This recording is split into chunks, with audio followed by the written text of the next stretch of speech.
Hi guys, this is Jim with Ticks and Tricks, and I thought I'd start to include a little series of toys worth taking away camping, useful items that are well worth the while of getting hold of and using when you're away. Now, this company, the SUV Doorstep company, contacted me and asked me whether I'd like to run a review on their little doorstep. And me being the way I am, I sent them an email back and said straight out that I will only give an honest review, say exactly what I think about the item, and if that's okay with you, I'm quite happy to do the review. And so they sent me this little doorstep for me to try, and I'll tell you what, straight out, I'm impressed. And it takes a lot to impress me, believe me. I got this one. It comes in a nice little bag. Rattle on about all this stuff. And I'm not sort of here to rattle on about a lot of things. But there's the basic step. It comes in 4 different colours, I believe. Hooks on the door thing, which I'll show you set up and used in a moment. And I'm 140 kilos, so that's a fairly big weight to put on one of these. But I thought before I'd get down there to show you on the car is that I'd been given a cheap copy. A friend of mine saw it on the web and he said, "Oh, you want one of them, Jim? I'll buy you one." And anyway, he bought me one of these. Now this is the cheap copy of the same step, right? Looks the same to everybody when they basically look at it. But quite frankly, let's have a serious look at what it matters.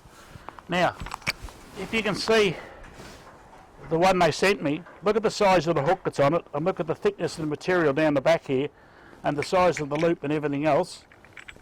Put it up next to the other one, and that's a piece of rubber I glued on the back to protect it, protect the car. It's only half the thickness.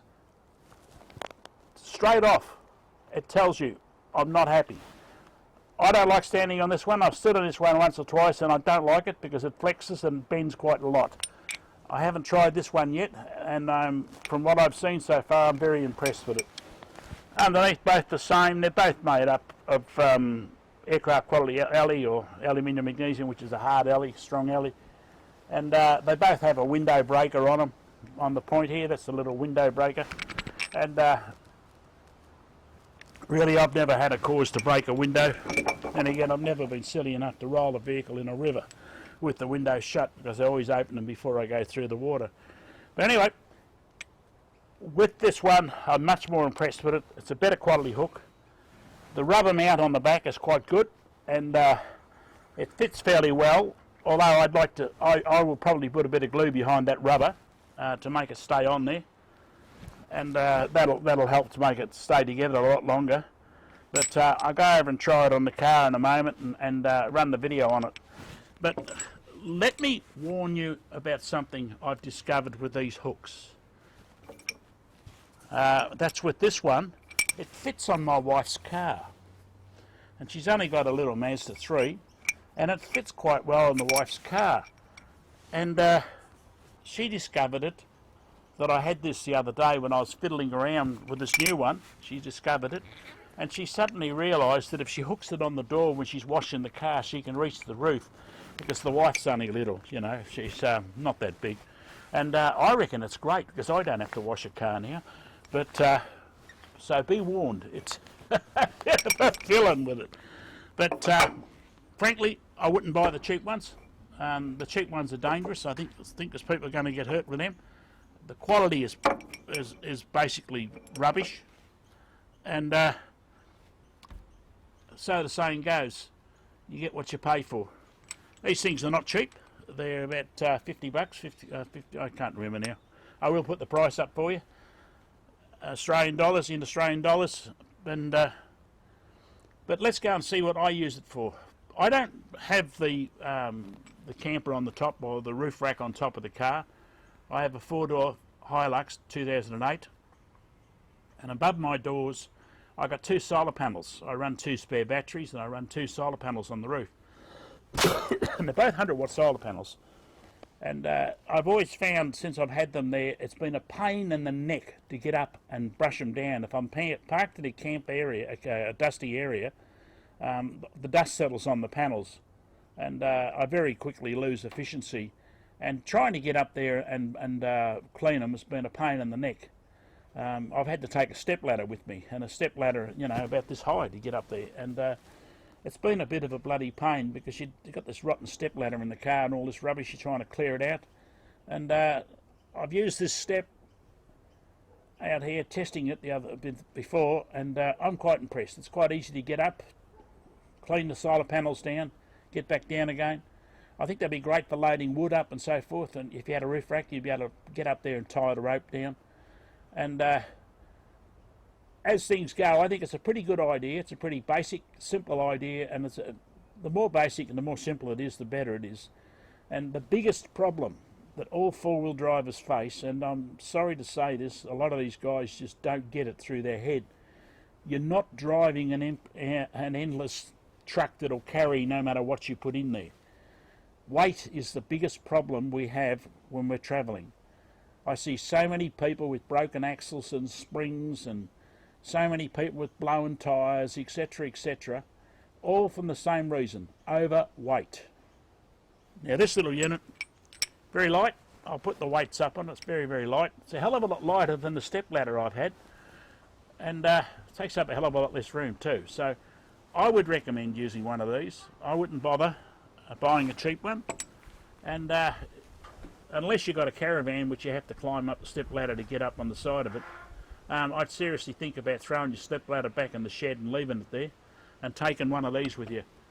And the only bad thing I can pick about these is if they're hanging on the door latch and your door blows shut with the wind, or you swing it shut and forget it's there, it's going to be not a nice experience. It could quite seriously damage your door. But apart from that, I reckon it's a bloody great unit, and I think it's worth the money, and I think it's worth the effort. And I'd recommend it to anyone. Anybody that sees one of these, wants one, go out and get it. Don't muck around with it. Get one. Don't get it cheap and nasty. You'll regret it. You'll end up breaking your blessed neck out in the desert somewhere at night when the damn thing bends and you go down like a ton of bricks. Okay, that's Jim for now, and I'll stick it on the car in a few minutes and I'll show you how they work. All four doors quite easily, and it works quite well. As you saw, I stood on it and just got up and got down again, and it sits quite well. Now, here's the cheap and nasty one.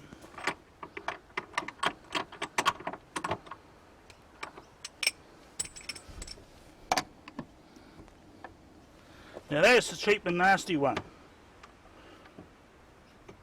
And as you can see, it doesn't sit flat. It twists around sideways. It hits the switch actually on this door, and quite frankly, if you use this, you're probably going to break that part. There's the switch that turns the light on inside your car, and they're not bloody cheap to replace. I can tell you, this thing here will actually hits the switch. Now, because of that thing there is quite frankly shit.